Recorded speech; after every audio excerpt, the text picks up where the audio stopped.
Hello, everyone. Welcome to the Road to Recovery podcast. This podcast is a platform for education, discussion, and conversations on mental health.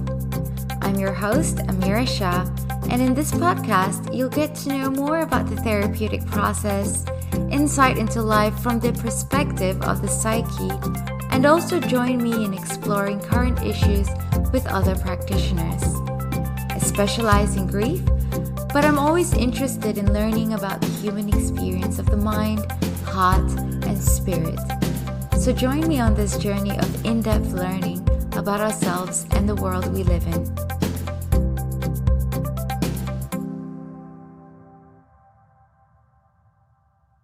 Hello, everyone, and welcome back to Science of the Soul. Today I have with me Stacey Morris. Stacey is a marriage celebrant for 16 years, and she has been married herself for 26 years.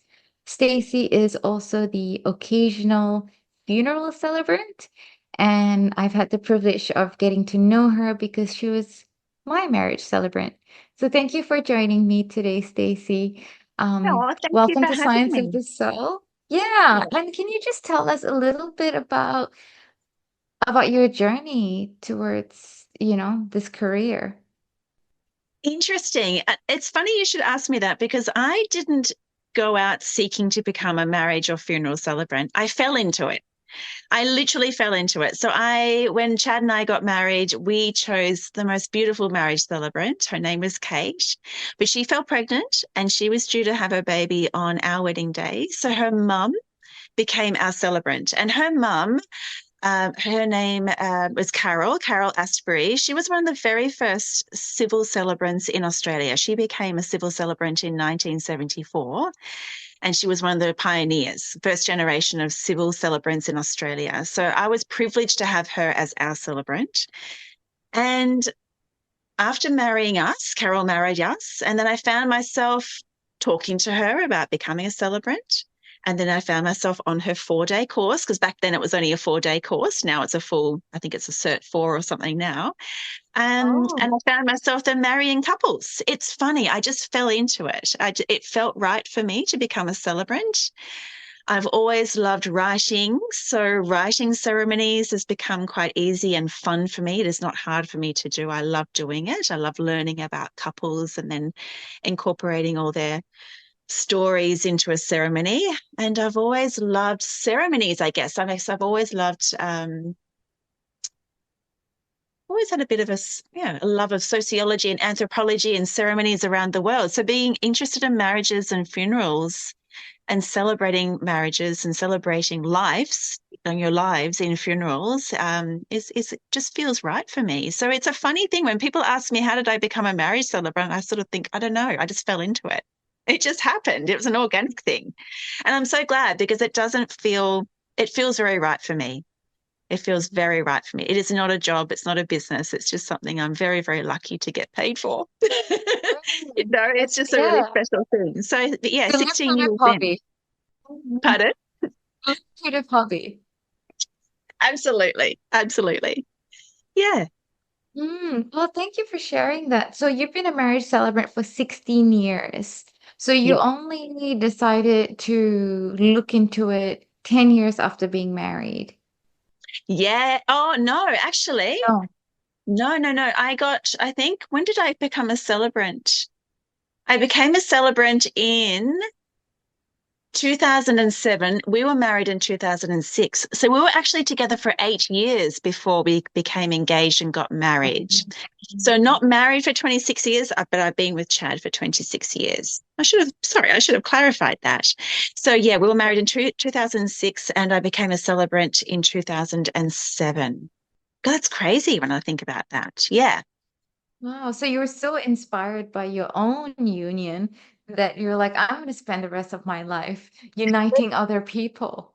Does that sound? Absolutely. Yeah. Okay. Cool. Absolutely. And Carol was my mentor. Carol also taught me how to be a funeral celebrant. So she was very, very giving in all of her knowledge and she shared so much with me, and she was my mentor. She was just amazing. She really, really is. Or she still is, sorry. She's still a beautiful woman.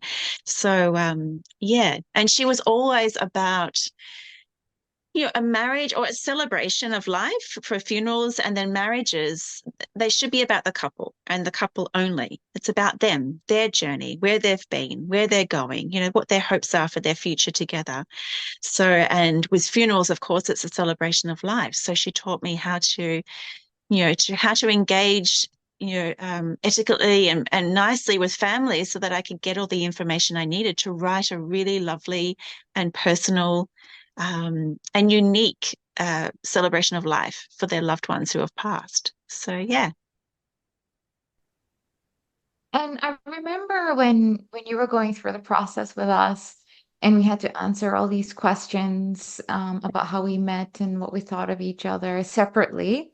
And then you said you were going to combine the information and, come up with your own Yeah. speech. And to me, this is like a whole new thing because I didn't come from a culture that needs a celebrant. Like I didn't even understand what a celebrant is. I thought it's pretty much like someone with the legal authority to witness the two signatures being done in front of Yes, people which it and then is giving. essentially. So Yeah. I thought that was it. And, saying a few words here and there.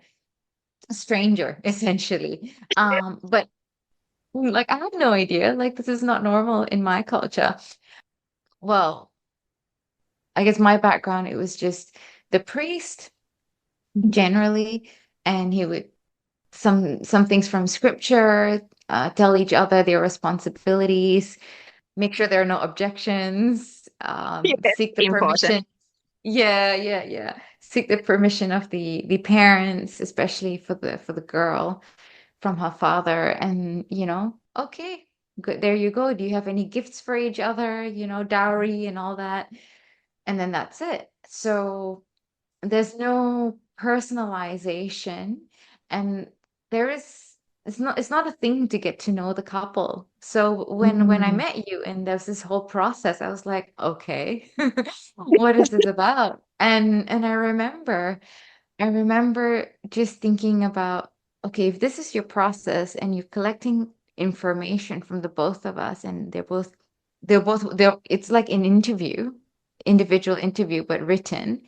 So Yeah. I'm like, so you're doing qualitative research. You're pulling Yeah. out similar themes and themes that are opposing each other, and then you synthesizing that, and then you are putting them in your own words, still using quoting us at the same Yeah. time so that our voices are in it. So you're really doing qualitative analysis Yeah. because so I've been doing this for like 3 years. Like this is wild. This is your job. But the My job. topic is just way better and it's much shorter. It is. And you made me sound so smart then. But no, it's It's hard to do. You have to go through it over and over again to get the sense and the meaning from each person. I almost said participant there. Each, each party of the marrying couple, and then try and see where it aligns, where it doesn't align, and how you're going to reconstruct this whole thing. And in my head, I'm like, literature review, maybe, or analysis, maybe, in a way that makes sense without detracting their voice. yes. They're Yes. not And repeating what they're saying. yeah, yeah, yeah. Well, I Yeah. think I did, because some of the things you said were so fabulous, I couldn't reword them. So, but absolutely, absolutely. And it has to be in the couple's voice. You hit the nail on the head there. It has to be. All I am is pretty much the messenger. I am there to marry you by common law. Absolutely. That is my job. But I feel that your marriage is so much more than common law. You're not just coming together to sign some paperwork. Your marriage, you came to that day with a journey behind you, and you have a journey ahead of you too. So I want to know about that journey behind you. What led you both as individuals to walk this common path together? What brought you to this very day where you're standing with me today to be married? What made you think that this is what we're going to do for the rest of my life? I'm going to be with this person. So I want to know all those little nitty gritty things about each of you. And I want to know about the quirks. I want to know about the things that you love about each other, but I also want to know about the things you don't like so much about each other, because sometimes I feel that's the spice of marriage too. You know, that acceptance of one another, despite having things like, for instance, my husband, God forbid, he leaves his socks bloody everywhere. I'm going to have to deal with that for a lifetime, but that's what I love about him too. That's his thing. You know, when I'm old and grey and I'm 90 years old, I'll go, oh my God, Chad's left his socks around again. But God, I love him for it. You know, so all those little quirks yeah, I love it. And I do love what I do. I love getting to know my couples that I really connect with, because I feel I only really marry couples that I connect with, because that's really important too. There has to be a connection between the celebrant and the couple. There really, So really does. in the therapeutic profession, we are also told like we can turn away clients that we don't click with, or we don't feel that we're the best therapist for that person. Like, say, for example, I don't take on clients with addiction problems because I know I'm not the best person for them. Mm. I'm not trained in the area, and I know what it looks like and how it manifests theoretically, but I have no lived experience. So I might fall short in the actual experience type of empathy as Mm. well. Yeah. So, so I'm just like, these are the kind of clients I'll have to say, I'm so sorry. Perhaps I know someone that I can refer, you to, who might be better suited to assist you. So do you have that? Does it happen for you? Do you say, no? There are couples because I always meet my couples first before they book me. It's really important. I find this connection is super important. I feel that, so when I meet a couple, and I think I did meet you guys on Zoom first, didn't I? Yeah, I did. I would Yeah, have. yeah. Yeah, yeah. So I always meet my couples, and when I wrap up that particular initial conversation, or that initial chat, I always say to them, look, please go away, meet at three celebrants, because we're all very different. And, Mhm. if you feel I'm the right celebrant for you, then, email me and get back to me. I find that when couples look on my website, they look on my social media accounts, they'll get a feel for my vibe. They'll get a feel for who I might be. I'm quite casual, I'm quite down to earth, I'm quite friendly, obviously. And they may like to reach out to me. So I find that 9 times out of 10 of my couples that I meet will book me, and I feel a connection with them. I feel that, yes, definitely, I would love to marry this couple. I just feel I get excited when I'm with them. I'm like, oh my God, I want to be part of their wedding day, because I feel like we'll have fun. I feel like that they're just we have a lot in common. There's a lot of underlining common traits and things like that. And interests and so forth. Every now and then, though, I will meet a couple where I feel the conversation just doesn't flow as easily, as I just don't feel that I'm the right person for them. I feel that another celebrant would be better for them. And I do have about 7 or 8 cello buddies, as I call them, celly buddies, of friends of mine who are fellow celebrants, who I could think at the top of my head, think, oh, she would be better for them, you know? So Mm. while I won't deter a couple to another celebrant. I and I don't know how I would manage it. I guess if a couple did book me and I felt that I wasn't right for them, because it just seems to happen that every couple that does book me are the ones I want to marry. If you know what I mean? Like, I feel there's a connection there. Yeah, It's there organic. It's an organic selection process it that is. kind of works itself out in terms of It like human does. chemistry. Absolutely. There have been some couples I've met on Zoom where I didn't feel the connection and they didn't book me. So I didn't have to have that conversation, which would be most awkward if I'm Mhm. honest. But yeah, there is definitely times where I felt like, oh, yeah, yeah, I'm not their celebrant. I'm not the right person for them. I don't take it personally, because I feel that every couple should have the right person standing by them, telling their story on their wedding day. It has to be the right person.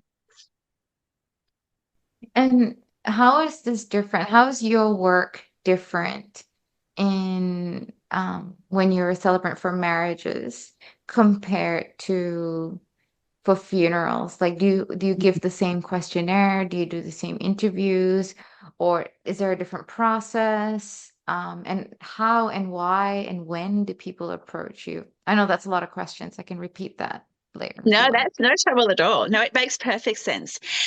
It's very, very different as a funeral celebrant because when you're a funeral celebrant, you're actually employed as such by a funeral director. So, as a marriage celebrant, you are running your own business, and couples will approach me. I'll have that process like I did with you. I'll meet with them if they want to book me. Then we catch up in person for a coffee. We go through the process of planning their ceremony, and I get to know them and write their ceremony and da da da da. As a funeral celebrant, a funeral director is in charge of of planning and organizing that funeral. So that funeral director will ring me because they feel I'm the best celebrant for that family. Not for the person, obviously, because they're not here, but for the family. So, for instance, the funeral director I worked with previously would always book me for older people. I don't know why. I love old people. So I would always, and I always loved learning about someone who's lived 90 odd years. They've got a great story to tell. That's So, true. yeah, they've got a fabulous story to tell. And so when I meet that funeral director will ring me and then I contact the family and I arrange a time to go see them and I meet them at their home. I go to them as opposed to a couple marry and will meet me in a coffee shop somewhere. I actually go to the family's home, and I normally get to meet the whole family there. You know, parents, children, well, not parents, but usually the children, the grandchildren, the great grandchildren, if I'm super lucky. And so there's a big round table, and I'm usually sitting there with a whole bunch of strangers. I've never met them before; they've never met me. So the process is a little bit different in that I still ask some questions, but I don't give them the questionnaire. I ask them personally face to face over a cup of tea, a packet of Tim Tams, or something like that. It's a different process. Same, but different. Funerals are a different emotional landscape to a wedding, aren't they? They're totally different. So it has to be, I have to come in with a bit more of a gentle approach.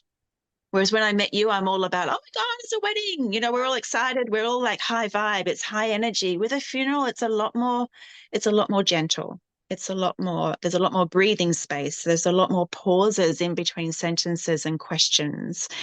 And sometimes I'm grateful for that cup of tea that they make me because I just need to have a cup of tea to sort of just process some of the emotions I'm feeling because Mhm. funerals also bring up things for me as well, which is, it's a big thing. Funerals are totally different. Same, but different, if that answers your question. Answers all those questions you asked me. Yeah. Yeah. I mean, I'm thinking about the sameness being like you've got love and life, but at both spectrums. Absolutely. Absolutely. Like I said, most of the funerals I've conducted have been for elderly folk who have lived a full life. So while I'm still talking with and asking questions from a grieving family, um, you know, photo albums will come out, or they'll bring me out their golf clubs, or they'll take me into the garage and show me the car that they just love. They've had for like the last 50 years, because it was their beloved gold flyer, an old Valiant. It just pops into my mind, a golden Valiant that he wouldn't get rid of. Um, it's, you're talking to someone. Oh, hang on, I digress then. You're, yeah, it's a different, you've got to be more gentle. You really do. You're getting into, how do I describe it? It's just different in the fact that it is still rewarding and there is a lot of love. Yeah, a lot of love because they're excited about their loved one, but you can't just go in guns blazing. It has to be a gentle approach. So by the end of the 3 or 4 hours with my consultation with the family who are grieving, there's usually a lot of laughter. There's some tears, but there's lots of loving stories. Some of the stories I hear are just beautiful. And so, we'll all sit there and have a bit of a cry. There'll be some cuddles. There'll be um, there'll be a lot of support, but it is still beautiful. It's still beautiful. So, like a marriage celebrant, it is still rewarding, but on a different level. If that answers your question, yeah. Yeah, so you're a professional storyteller of love and life. I like that. Yes, pretty much. It's as That's simple cool. as that, really. Yeah, as simple as that, really. Yeah. I get to share all that with people. It's an honorable thing to do. Hmm. Oh, thank you for sharing that. It's really insightful. I've never met anybody who does this for a living. I never even knew people like you existed. You know, like I just learned about this whole thing 6 months ago because I had to. Because you had to get married. That's right. Well, Yeah. married by common law, you had to be married. Hmm. Yeah, it's I think and there's so many of us celebrants out there. Here on the Sunshine Coast, there's hundreds of us. There's many of us. I think across Australia, we've got about 12,000 at the moment. What? There's, there's a lot of us. There's quite a lot. Actually, I haven't seen the figures for quite some time. That may have dropped a bit Mm. following COVID. But the last I checked, there was between 10 and 12,000 of us civil celebrants across the country. And we're all, most of us, I know most of everyone, all my silly buddies, we are all about creating these ceremonies that are meaningful and lighthearted and fun, but they still have that beautiful solemn undertone because marriage is a formality. It's still a Mm. formality at the end of the day. It's not a comedy show. So it's still very important that be expressed, that you are still getting married. This is something you're really taking seriously. You know, you're signing legal documentation, but you're also committing to someone essentially for the rest of your life, you know, Mm. but it can still be fun. It can still be heartfelt and lighthearted and relaxed, and we can have an injection of humor here and there so that can be still fun and engaging and give you all the warm feels on your wedding day. So that, yeah, like we did on yours. Yeah, it was Yeah, really fun. It was pretty it was awesome. I good. really enjoyed it. Yeah. The bits and pieces that I remembered. If it wasn't for the wedding video, yeah, probably will have memory gaps. There's so much going on, and there's a lot of chemicals running through your body and your brain, and just everything is new, it's different environment. You're in clothes you can barely move in, or it's just really awkward. Like, you're Oh, yeah. holding things, people look different. I mean, I remember looking into the audience. I'm like, who is that woman in pink? I don't even recognize who is that. And then like I naturally would be like, Joe, who's that? Like, but I can't say that because everyone's staring at us. So like the whole time, part of my just you know part of my mind had this was silently occupied, like, who is that woman in pink? She's so old. I don't know an old woman who would wear such bright pink, like, and she's Caucasian. Like, where did she come from? And also, I had a blocked view, and I didn't see the person that she came with. After that, everything made sense. But the whole ceremony, I'm like, who is that woman? Why is she smiling at me? Who is she? Like, I'm getting creeped out. And meanwhile, you're saying all these beautiful things. I've got like one ear here, one ear there. I'm looking at Joe, but at the back of my mind, there are other things happening. So, Yeah. I It's digress. huge. My point is record it, people who haven't got it. Right. Yeah. And that's another thing that I do love to do is make my couples feel relaxed because yeah, it is so overwhelming, isn't it? I remember my wedding day, I have gaps as well. And if it Mhm. wasn't for the video, I'd be thinking, oh gosh, what happened then? Oh, when did that happen? Why? Hang on, where was I? So a lot of things as a celebrant is I'm always telling my couples to find those pockets of time where they can just breathe and absorb what they can and be in that moment because it flies by. It really flies by. And I remember you walking down down that beautiful boardwalk and looking at you and going, oh my God, you looked absolutely stunning. But you did look like a deer in headlights because there is so much going on. There is so much going on.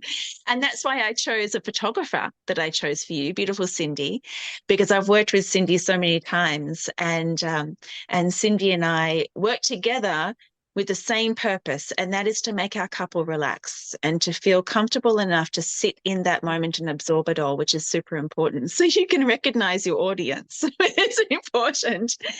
But oh my gosh, I remember my cheeks hurting from smiling so much. And I do remember you at the end of the ceremony, I think I'm not sure where it was, but I remember you pointing at that lovely lady in pink and going, "Oh my God." And you did remember who she was. That was funny. Yeah, yeah. It took forever for me to catch on until I saw the guy next to her. I'm like, oh my God, yes, I know who you are. Yeah. But like just going back to the seriousness or the solemn nature of the union. I Mm, was just wondering if you could say a few things on the sanctity of marriage and how it plays out psychologically. interesting. Elaborate on that question for me just a little further, if you could, please. I guess the sacredness of the union and recognizing that it is a serious thing that we're doing. How does that play out in our minds or in the minds of couples? Because this is an actual ceremony. Everyone is there. This is a social contract that you're Mm, having. It's not only legal, but it's also social, like shit just got real here kind of thing. yeah, Does yeah. that have an impact? Is there a shift psychologically in most people, you think, Mm, when they realize that, there is a ritual and a ceremony to it, fun and games aside, mm, um, like backing interesting. out your turn, like basically changing your mind later, it's going to be a problem. Yeah, absolutely. And that is, like I said, I've been with Chad for 26 years now.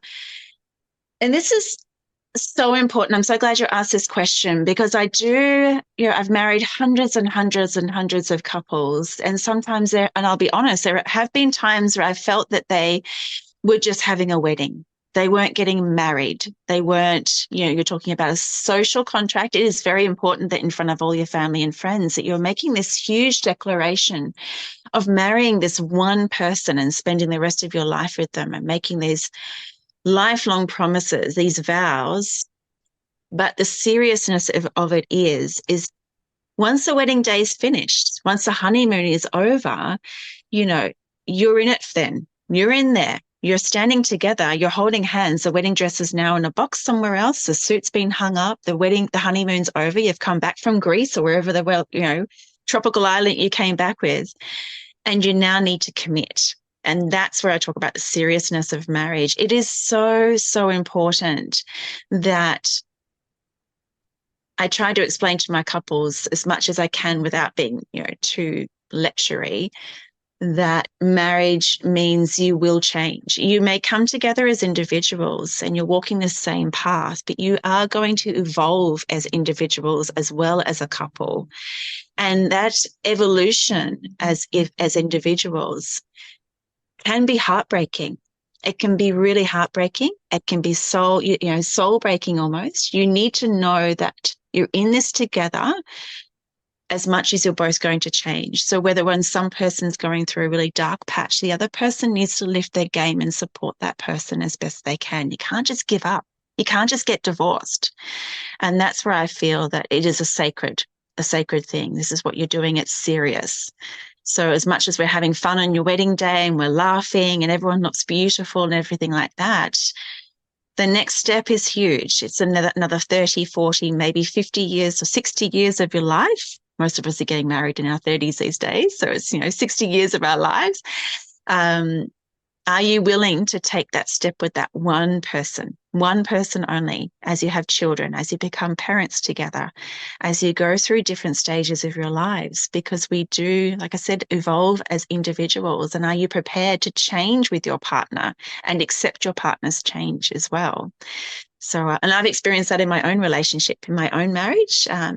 Chad was only 18 and I was 21 when we got together. So now you know how old I am. But in the times we've been together, he and I have both been in dark places at different times, and the other one just stood steadfast by the other. It was almost like, no, I'm in this with you. You're not alone. We're doing this together. And we've also changed as people. We're not the people we were at 18 and 21, at Thank 45 and that.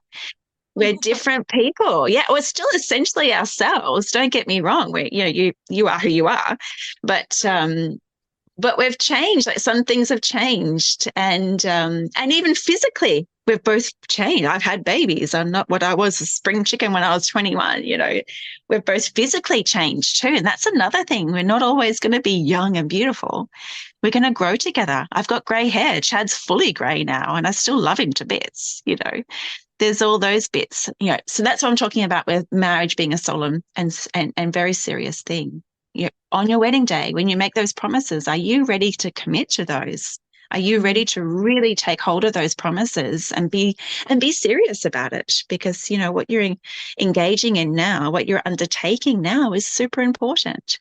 It's not something that you can just throw away in 3 years' time when you're bored of it, or you can't be bothered, or the arguments are just too much and I can't deal. That's it. Let's just get a divorce. You need to fight through that, and really fight through it. Some people just may not get through that, but I feel if you fight for it, then it's so worth the journey.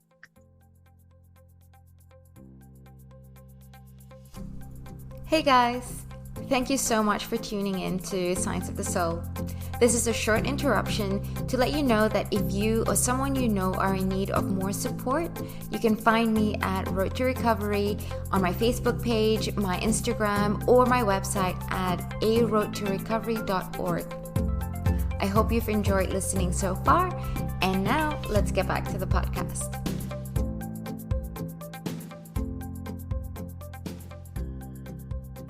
And I think I mentioned this during my vows, is growing pains. The fact that, when we're in transition, when external environment or even like internal environment, like if our body is changing or we've got like an illness we're dealing with, that changes us, and then the other person has to kind of roll with it as well. And that happens at different times. Like you say, one might be going through change and then the other one gets forced into change and things like that. Or maybe some of them, some people or some parties at some point in their relationship, one might be extremely resistant to change. And then the other one is changing or evolving. I mean, I've had that experience previously where, there's a lot of growth for me. And then my partner at the time was just stagnant. And I'm just like, I feel like I'm being held behind, And so it's interesting. It's interesting I mean, maybe you can speak to this. When do you think people choose to commit to each other? And is there a difference between like that naive decision, making that decision from a naive predisposition, or making that decision from a more mature predisposition? That's interesting. When do we choose to commit? So you mean even before the wedding day, after the wedding day, or on the wedding day? I think you're always choosing to commit. That's a decision that I think, even I'm still doing it now. I wake up every day and at the end of the day, for instance, Chad comes home from work in a really foul mood. I could very easily go, well, up your bum, I'm out of here. But in that very moment, I choose to commit to him and just stand by him and say, okay, babe, what's going on? I think a choice to commit is evolve. It just keeps going. That is continuous, isn't it? I just love everything about him. He is my best friend. He is my soulmate. He is my, we talked about this before, my lover. He's everything. And I choose to make that conscious decision to continuously walk by his side as his partner through thick and thin, through all the ugly, through all the good. And parenthood is a big test as well. You can sometimes lose yourselves as parents because you're so both focused on your children that your partnership can really get put on the back burner when you become parents too. So that's another big chapter. When you become parents, that's a chapter that you can separate and then come back again as your children get older, but you can almost forget who the other person was, because you were so focused for about 10 years or so of being parents.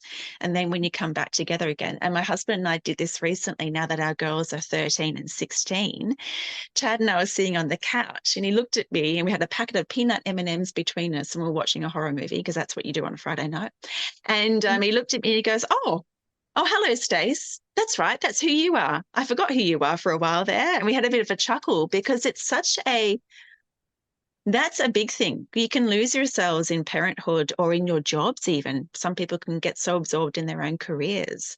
So I think we're coming back to that choice to commit is, when you find yourselves again as a couple, Are you willing to still stand by them? Because, you hear about those poor couples who raise their children and then 25 years later, once their children move out of home, they no longer know each other and they divorce. They make that decision to divorce. Whereas I think, again, that choice to commit comes back into it. Like, will they commit to getting to know each other again?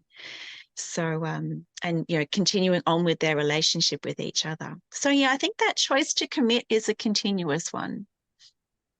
Mhm.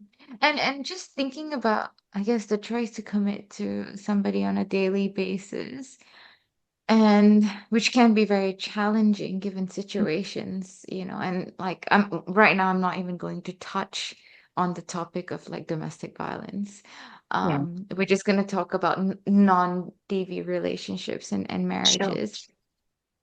Um, but in terms of choosing to commit and different types of love and friendship, Mm-hmm. how do you think these would impact someone's mental health when in a marriage? Like, Mm, I mean, we know there are a lot of studies on, the fact that married people are happier and it is a marker for longevity.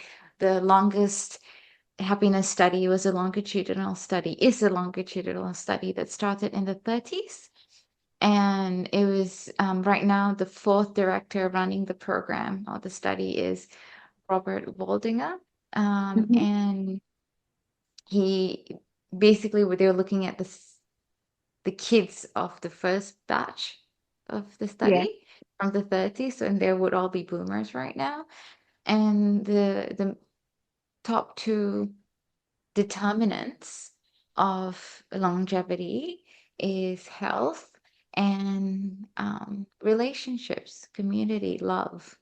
Mm, So those are the two things. So yeah, we know the studies, but like I would like to hear your personal experiences and your thoughts mm, in the professional space in terms of friendship within the couple, the different types of love, and the commitment and mental health. mm. How does it all tie in? Yeah, that's a big one to tie in because there's so many little aspects I can go in there.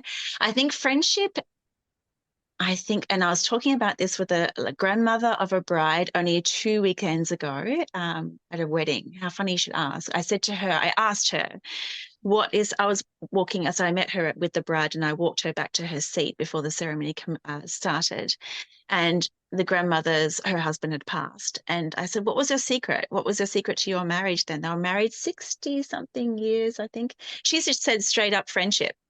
She said friendship because she said once all the honeymoon phase is over and you're no longer being intimate as such, if you know what I mean.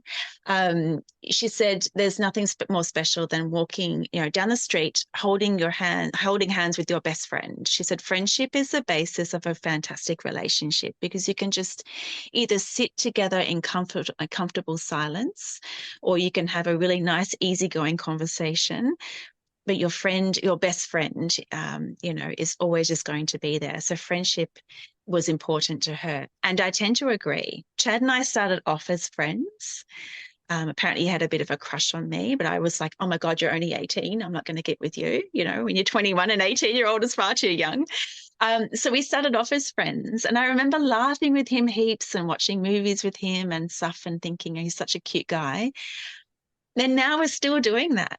That's still my friend. He's still, although we're still, we're lovers and all that good stuff. The romance is still there. You don't need to know about that. But Somebody's friendship, I think, inspiring to know it still. that's still there. But yeah, he's still that guy that I laugh with and I can joke with and I can just be myself with. He's still my best mate. He's my best friend. And even on our wedding, Chad's speech, I said something, he was so cheeky. His speech was like, she's my best mate, but I get to be naughty with her as well. So, yeah, so we are each other's best friends. I've heard Chad say many a times to our daughters that your mum's my wife, but she's also my best mate. And friendship is a really good, part of your relationship. Now going back to, I'm just trying to remember the other things you said about relationships. A different kind of love and Yes. the commitment and mental health. Mental health. Now, mental health is, I feel that when it comes to longevity, like when you're talking about why marriage is so important to couples as well, is you feel supported. When you're in a relationship, that support is always there, isn't it? So if one is going through depression, I mean, I know firsthand what that's like. I've watched my darling husband go through PTSD from his military experience, and he's on the tail end of it now. He's been through it, sorting things out now. And I myself have been through postnatal depression. Mm. So I feel that mental health, when you are in a really stable relationship and you feel fully supported by that person, by your best friend, Mhm. you will get through it. You're just supported. You can be at your ugliest and not feel judged, not feel like you're a bad person. It's, how do I describe it without getting too emotional, I guess. But yeah, I've watched Chad go through horrific moments. I've watched him lose himself. I've watched him become someone completely different. And I've lost my husband there for a while. I've Mm. he's even turned around and told me he didn't love me anymore and he didn't want to be in the marriage anymore. And that was just his depression. That I knew it wasn't him. Again, I chose to commit to him because I knew it wasn't him deep down. And we got through it. It was just a matter of just always being there for him, for listening to him when he did want to talk, because there was a lot of times of silence. He didn't want to talk. And waking up every day thinking, walking around on eggshells, was not knowing what mood he was going to be in. His depression gripped him quite hard and took him down to a really dark place. But we got through it. We really did. And I think that was just, again, coming back to that choice of commitment and just not letting go of him, knowing that he was worth fighting for. And he got through it. He's come back to me now. And he's, yeah, definitely back on the map. He's back to Chad. He's himself again, which is fabulous. And myself going through postnatal depression, that was hard for Chad because we had a toddler and a newborn baby. And I wasn't being myself. I was completely off the rails. Hormones were all over the place, which is usually the crux of postnatal depression, is in an imbalance of hormones. And again, Mm. he just stood there. And I remember him sitting on the end of the bed and just holding my hand saying, "It's okay, babe. You're okay." I thought I was going nuts. But yeah, I thought I was an ugly mum because I didn't want to hold my child, but he did not leave me. He didn't judge me. He didn't make me feel like I was an ugly human being for not wanting to hold my baby or not wanting to be a mother anymore or anything like that. So I think now where we stand today, both of us coming through those dark times, here we are still sitting there eating peanut M&Ms on the couch and watching horror movies every Friday night. We're still here. We're still together. So I feel it's important. I feel a rock solid marriage with your best friend and that choice to commit to each other through thick or thin, ugly and all, is super important. Yeah. Does that answer your question? I hope that does. I feel like I digressed a bit and I didn't want to digress too much, but there's so much more I could say.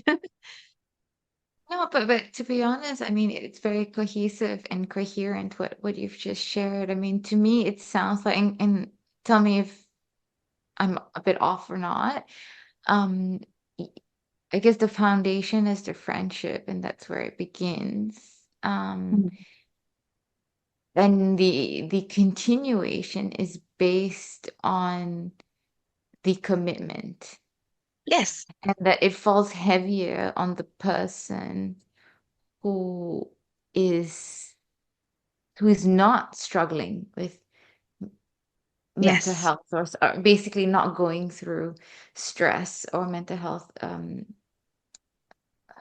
can be concerns. very heavy. the Yeah. the other person is the one that has to keep choosing to commit and not walking away. um Mm. and Not that giving that up. people take turns. We take turns, and I wonder, like, what do people draw upon, or where do they draw strength from in order to Mhm. be as steadfast in their commitment when the other person is really down in the dumps and Yeah. probably not even interested in anything else, and which we will know it is a mental health thing. Mm. But it would be so difficult. I've seen lots of couples go through this, and even my parents go through it. Like, I wonder sometimes, where do people draw strength from?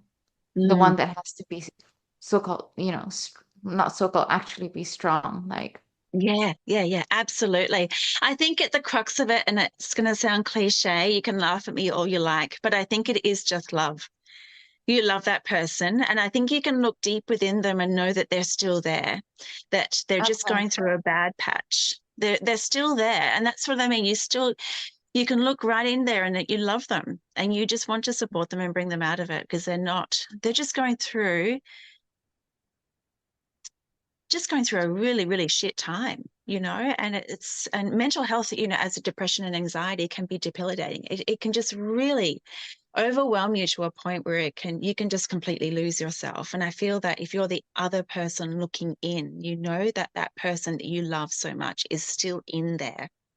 They're just being completely clouded over by Mm, this really dark shadow, and they just don't know how to get out of it. And they just need someone to hold their hand and bring them through. mm, Sounds so cliche, but that's my experience. Chad didn't leave me to sort of wander through postnatal depression by myself. He stood by me while I went through that. And the same with his PTSD. I just sat there and listened to him, or I'd just hug him, or I'd cry with him sometimes, just thinking, oh my God, you poor bugger. I don't I want to take away, but you can't. You have to let them go through it, and you just have to stay there with them. So I think at the end of the day, as cliche as it sounds, it is love.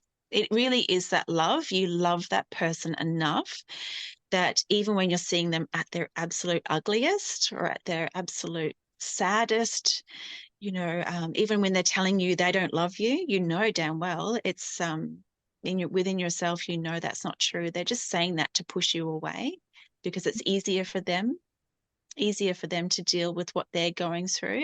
There might be some level of guilt that, I feel that now Chad and I have talked about it. There was guilt that he felt that he was holding me back. mm, But I was like, no, I'm not letting go of you. You're going to come through this. So mm, that was really important. And same with my postnatal depression. That was just an imbalance of hormones. That was just me going through that horrible moment of just having two children very quickly, and yeah, an imbalance of hormones and just not knowing how to deal with all of that. My body was not my own. I didn't know where I was. It was like half the time I was watching from myself from the outside in, and needed to find myself again as a mum, which most mums would understand. I think a lot of mums who have been through postnatal depression, it's about finding yourself again because you lose yourself in nurturing your children. And when you become a mother, you give absolutely everything to your child and you can lose yourself. So you can create distance between yourself and your partner there alone because you're constantly focusing on your child, and your poor husband, he just gets pushed over to the side. So that's mm, another barrier that can come up between you both if you're not careful. If your husband's not willing to sort of go through that with you and step through that with you as parents, that can be quite tough too. Yeah. I could go on and on, but I won't. We haven't got all day. mm. Well, I mean, it sounds like undying support is the fruit of Mm. love and commitment and friendship. It's a kind of support that you would have to give each other in dark times, and kind of have faith that, you will see through it, I guess. Yeah. So Yeah, so faith there's a is lot of, definitely. yeah, like a lot of having faith. And I think perhaps faith in having a faith, it could also provide solace or strength, perhaps, for people who are supporting the other half who is struggling. And um, I wonder, if you can speak to us a little bit about being the supporter and how to continue being the supporter. Um, how did you look after yourself so that you can continue to give, um, Mm, yeah, your family and your husband? Like how did you do that whilst working, raising kids, and that there's no reciprocity when somebody is, in a yeah, dark place. How do that's right. you how do you look after yourself to give yourself that, like, renewed Strength. energy to Yeah. mm, Yeah, absolutely. That is so important. I'm so glad you touched base with that because yeah, because if your cup isn't full, how can you look after everybody else, right? That is so important. I actually tell that to my teenage girls all the time. I said, you've got to look after yourself before you can look after others. Um, I'd say through Chad's darkest times, I'm not going to lie, there were days where I felt I lost myself in it too, because it can be overwhelming. Um, How did I do it? I think see, I love my yoga, as you know. And during my yoga, I can go inwards and do a lot of self-reflection as well. Although I'm not supposed to be, I'm supposed to be, nice and quiet in my mind, but my mind thinks a lot during my poses. So self-reflection, and it's to support Chad, I needed to definitely be at my strongest. And to do that, I know it sounds crazy, but I did a lot of mm, walking without headphones on, just pure silence. mm, And that would help me recharge a little bit.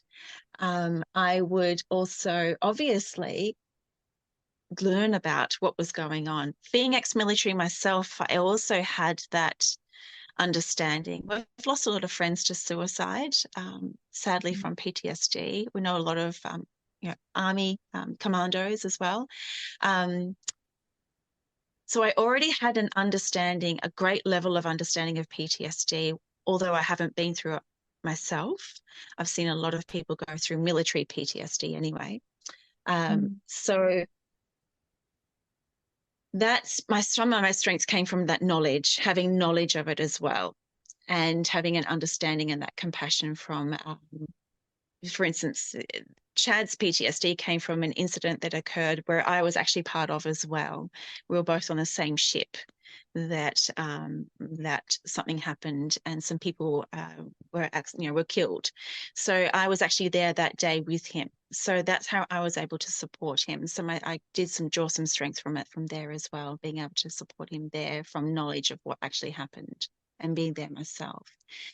But self-care is so important. To be a supporter of somebody who's going through an incredible and dark place, self-care is so important. It can be anything from good old, superficial massages to walking every day and things like that.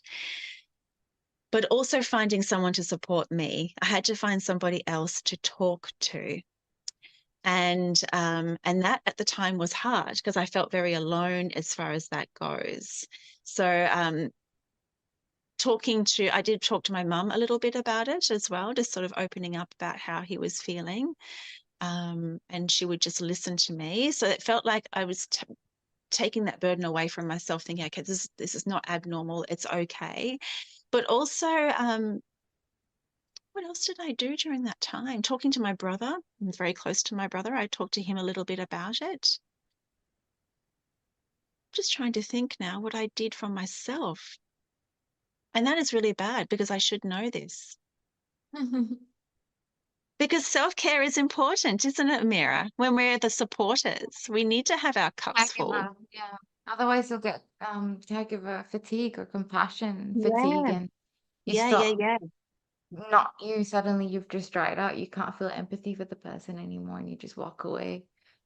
Um, That's right. And I never did that. I always had that compassion and empathy for him. And also raising the girls at the same time. I don't know how I did it really, if I'm looking back, because this is a number of years ago. Um, Although he is, like I said, every now and then it does spruik its little ugly head every now and then, but I think we're both in a really strong place ourselves, within ourselves, and we can just talk about it then and there and hit the nail on the head straight away. But back in the time when it was all happening, I was actually heavily into fitness as well. So going to the gym was big for me. So I would go inwards a lot there, but I think it's important to find a supports person for yourself as the supporter. I think that was important. I did have friends that I talked to about things, trusted friends. They would just listen. So I think that's really what it was all about, is it just choosing select people who I can trust just to offload some of that burden. I didn't need them to answer my questions or give me solutions. I just wanted them to listen. And that's all it was. And I think that's all Chad wanted me to do for him too at the time. But yeah, I'm not going to lie. There were times, like I said before, where I did get lost myself. And of course, because I wasn't taking enough self-care, I think. Because I was also raising children. I had a toddler and a little one at preschool at that stage. So, That's a lot. it's quite Lots hard. to Yeah, it's a lot. Yeah. Yeah, So looking you, back on myself, don't know how I did it really, but we did. I did not leave him. Didn't leave him. so if you were to give advice to people who are in the early years of coupling, Mm, um, what would you say? And I know this is probably not your role as a marriage celebrant, but yeah. in this capacity where you're not marrying anybody, um, from the wisdom and the knowledge that you have personally and professionally, what advice would you give people who are early in couplehood, um, in terms of, what to expect, the Mm, romantic, what to expect in terms of the reality of what marriage is versus the romantic ideal of yeah. marriage. What's your advice? Yeah. And we touched on this before. I think the biggest advice that I give to all of my couples is, besides keeping the spark alive, because I think having a spark in a relationship is super important. Always keep it interesting, Mm. Um, don't always, go on fun dates and do all that good superficial stuff. But at the end of the day, you have to be willing to accept that you are both going to change as individuals as we grow older. Not change, but evolve. Sorry, not change, because you're still going to be who you are essentially, but you're going to evolve. Things are going to change in your relationship. It's not going to be, in 10 years, 20 years, 30 years' time. Things are going to change as you move through your journey together through marriage, as you move through the chapter of parenthood, if you go down that path. You may change careers, and all those aspects of your relationship will essentially change the dynamics. It will change the energy. Things will change. It's not always going to be stagnant. I guess that's also the spice of your relationship, because that's what makes things interesting, right? Like every day has to be interesting when you're in a relationship with one person every single day. You wake up to that person every single day, the same person. Things are going to change. And I found, well, in my experience anyway, um, like I said before, Chad and I are not the people we were when we look. And we've actually got a picture of ourselves, him at 19 and me at 21 on our fridge. And I look back on it all the time, and our teenage girls go, "Oh, look at you, you're so young." And I said, "Yeah, that's Chad and Stace of 1996, 97, showing my age. But look at us Did you now have a as Chad choker and Stace." on? Did you have a choker on by any chance? That was my clubbing days, Amira. No, the 90s. Um, and then Chad and Stace, that's so funny, the chokers. They're all back in now, apparently. I've seen a couple of girls with them recently. But the Chad and Stace of 2024, yeah, we are totally different. I can think of this one thing. So the Chad and Stace of 1996 would not be sitting on the veranda together, having a cup of tea and talking about the birds up in the trees like we were a few weeks ago. Do you know what I mean? Like that's just like we're totally different people, but we're still the same. If you know what I mean, we've grown, we've become that old couple. And Chad laughed at me and said, "Look at us both. We're now that old couple sitting on the veranda looking at birds in the bloody trees. We would not have done that back in the day." So I think what I would always love for my couples to know, as I'm marrying them, as I've pronounced them Mr. and Mrs., and as I've walking down the aisle for that big, dip kiss under all that big confetti, is that no, from there on, this next chapter is going to be the honeymoon phase, which is exciting. But when all that lovey-dovey stuff sort of fades a little bit, you really need to know that the everyday, simple day moment, simple everyday moments can be your most exciting, but you just got to make that spark stay there. You've got to be interested in each other. You have to accept each other's flaws. You can't get all shitty when somebody's just leaving their socks all over the floor. Like, you might have accepted it in the early days, but you're going to have to still do it in 50 years' time. Little things like that. And I think it's as simple as that, really. You just have to be open-minded and willing to accept that you are both going to evolve as individuals, and that you just have to keep walking that same path together as best you possibly can, because some days are going to be bloody hard. Marriage is not easy. It's not an easy road. It's Mm. not, it's certainly not all rainbows and unicorn farts. It is, it can be bloody hard some days. There are some days where I don't like Chad. I love him to bits, but he annoys the absolute shit out of me, and I just want to smack him, But at the end of the day, I still love him to bits. He's still my best friend. You know what I mean? And I think that's just because you're living in each other's space every single day. It's natural that you're going to get irritated by each other. And if you can accept that irritation on the days where you're not so perfect and your partner's not so perfect, that marriage is hard, but at the end of the day, we go to bed and we still say, "Yep, good night, babe. Love you loads." We've never been to bed angry.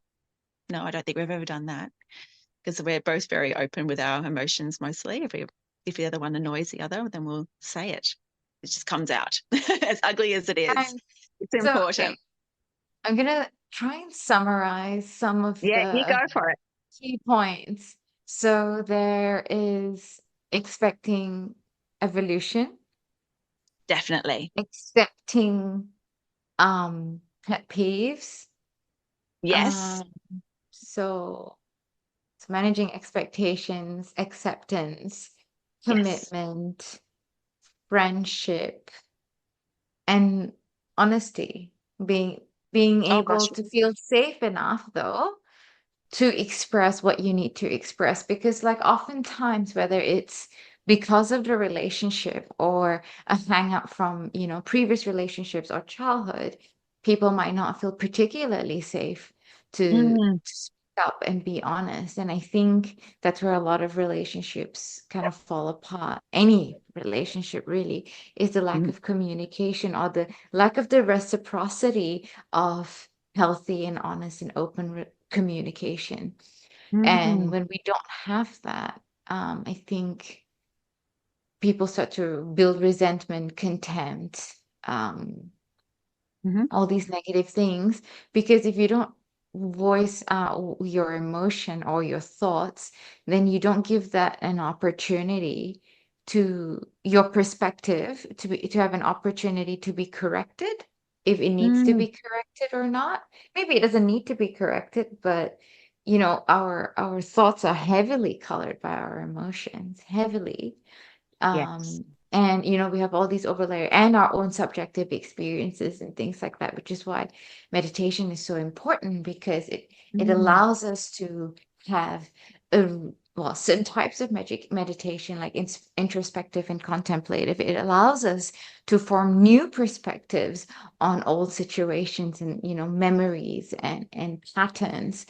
So if we don't have the opportunity, or we don't give ourselves the chance to be honest to ourselves and then to each other, we can't, yeah, we can't address the issue properly. And therefore mm. people start to drift apart, because you'll avoid and you keep to yourself, and Yeah. you'll be like, he won't understand and she won't understand.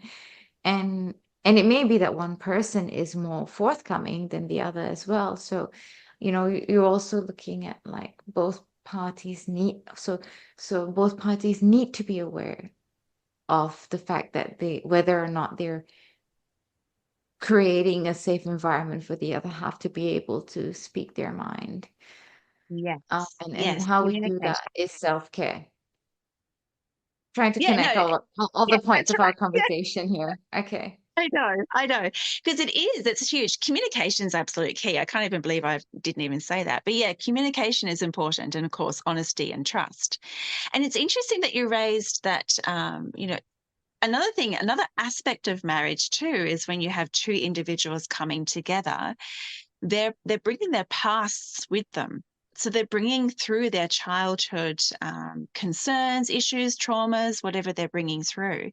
So that's another aspect or another level of a marriage too. And Chad and I've been through that as well, is that being in a relationship, one may not be able to, say, receive love as much as the other person because they've been hurt in their past. So they have barriers, or they have, they have a shield up because, they've been hurt in the past, and they kind of won't give as much as the other person needs, and vice versa. So that's another thing too, is when you're both coming from totally different families. One might have come from a divorced family, one might have come from a very healthy, stable family. You're bringing in all those past issues that may cause friction in a relationship. And again, that's another level that I feel communication is definitely important. Yeah, definitely. And that supportive, that feeling safe and supported, where that person who may have those barriers up can learn to let go of those barriers and learn to trust more and learn to receive love more. That's another level as well. We can go into that. I feel like that's a whole new Ricky Lake show as well, where Yeah. bringing personal traumas and pasts into a relationship, because you're not just marrying somebody on that wedding day. You're bringing in every facet of that human being, everything that they've been through in their past. If we get married, on average, the average person that I married is between 28 and 32. So when they finally get to the age of, say, 28, they've got 28 years behind them of their past experiences of relationships and marriage, and what they saw in their own parents' marriages as they were growing up. So they're bringing that into this relationship with them. So there's all that as well, which, like I said, could be a whole new Ricky Lake show. It's a whole new Yeah, episode. Yeah. definitely. I mean, I'm given my professional background as well, I'm a big purporter for mediation, like having a Mm. mediative sort of person who, it doesn't have to be a therapist, but it could be someone respected in the community, an elder, an auntie, an older sibling, or somebody that might have to, step in to make the place, the environment, a safe Yeah. environment for both parties to communicate and air their grievances. So I'm a big proponent for that as well. Like sometimes we're not supposed to be able to deal with all the problems in life on our own. Mm. We need to lean on community. We need to lean on friends. We need to, like you said, you had to talk to people about what you were going through to just kind of offload. And Mhm. sometimes our community and our family, relatives, and friends have to play a bit more of an active role, as in like maybe literally helping out when times are dark, or Mhm. coming in to facilitate, and so that it just eases the burden. Like we're not Mhm. supposed to all be able to live in a nucleus family, independent in a vacuum, Yeah. and like just drive around to get our needs and come back home. Like that's just not how life is supposed to be, right? No, So that's there's been, right. yeah, lacking of community in Western civilization, but I feel like there's a resurgence and a renaissance of people wanting to create more of that as well, in terms of family systems and couplehood. Like Mhm. people want to live around friends and relatives now because of that sense of community that they maybe did not experience when they were growing up, or maybe that they did experience it when they were growing up and they thought this was really awesome. Like I'm not going to live in isolation.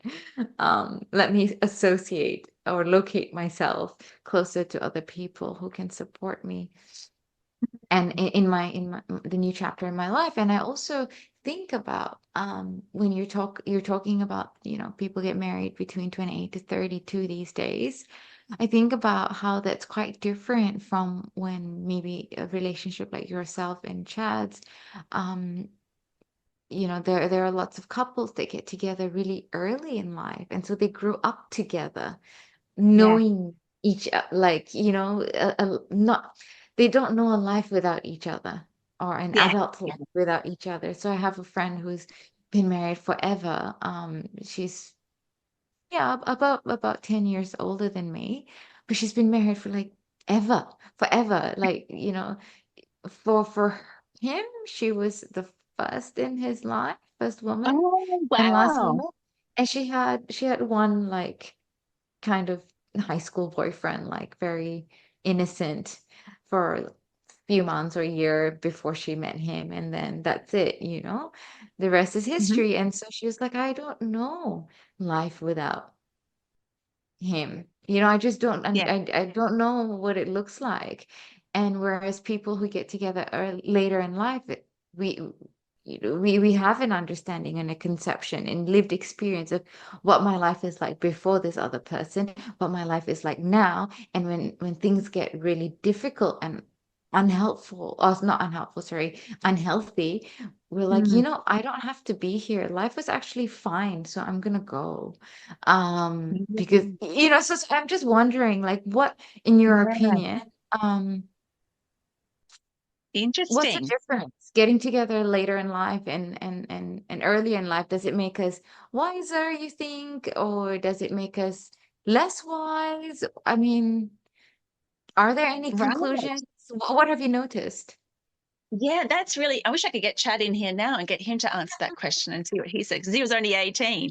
I just want to touch base on community too. How important it is for a married couple, to have that sense of community too, to support them in their marriage should they be going through a dark time. Because some people feel that they don't want to disclose, that they want to put on that keeping up with the Joneses facade because they're afraid of failure. So that's another thing too. I feel that some couples will harbor all whatever's going on in their relationship if it's not perfect, because they're so afraid that mum and dad might think that their marriage is failing.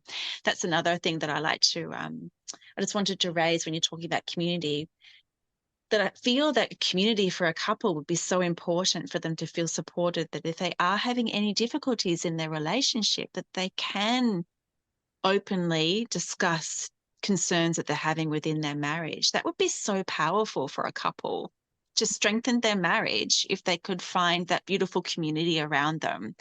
And I feel that in Australia, maybe a lot of us feel isolated because if we feel if our marriages aren't perfect, we're failing. So we can't let other people in because they'll find out we're failing. I digress a bit there, but that just was something I wanted to point out. But so getting married later in life, interesting. Now, from somebody who's been, excuse me, I've got a bit of hair in my mouth. Someone who's been with my partner, with Chad, for my whole adult life. Before Chad, I had a couple of boyfriends, but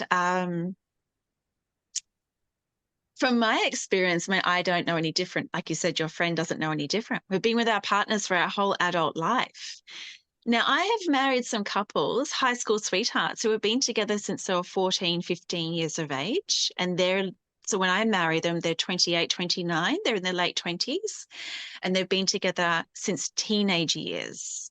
And I'd love to know if they're still together in 10 years' time. Like we're just talking the last couple of years that I've married these high school sweethearts. I think I've married about 4 or 5 high school sweethearts. It's been quite prevalent. It's been quite common and quite sweet. And they've been together since they were 14, 15.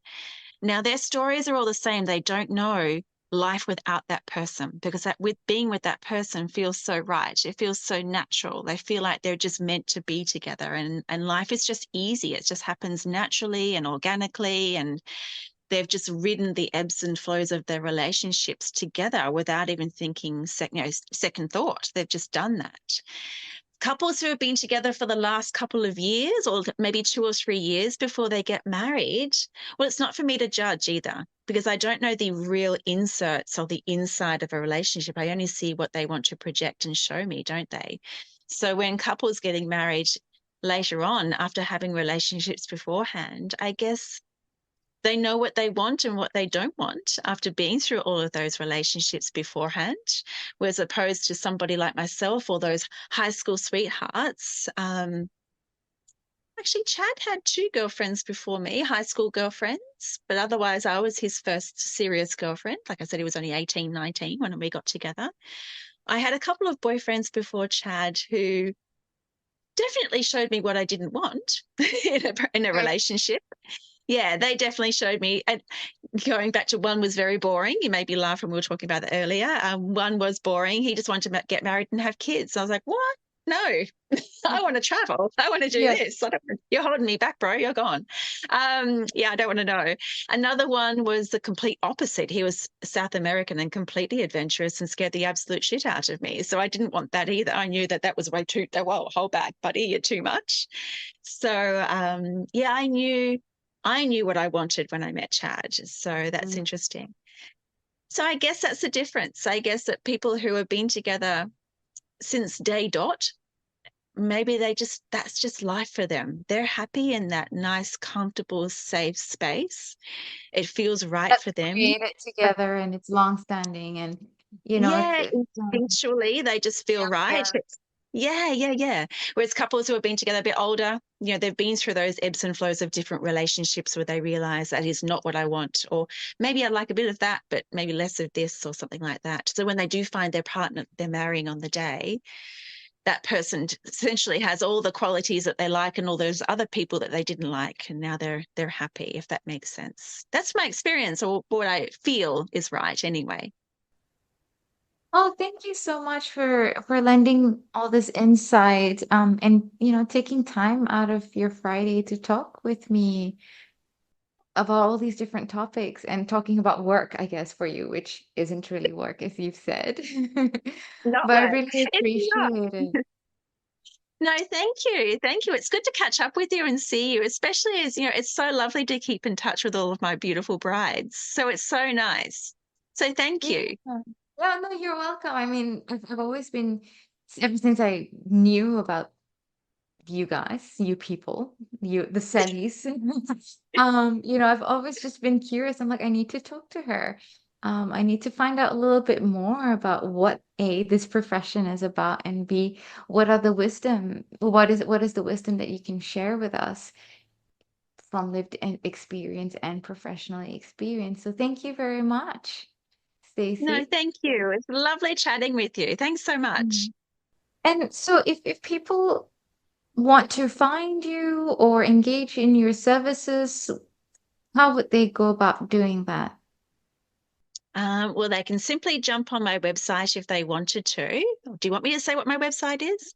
Yes, Yeah. please. It literally just is staceymorriscelebrant.com.au, or they can jump on my social media. I'm on Facebook, which is just Stacey Morris Celebrant.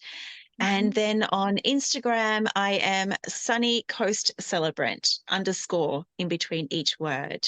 So they can have a look on there as well. And but they can always email me. They can give me a call. I chat on Zoom all the time with a lot of my couples. And my booked couples, as you know, I always catch up in person for a coffee because I like to meet my couples in person. I think that's really important to have that nice connection in person. So definitely that's the best way to get in touch with me.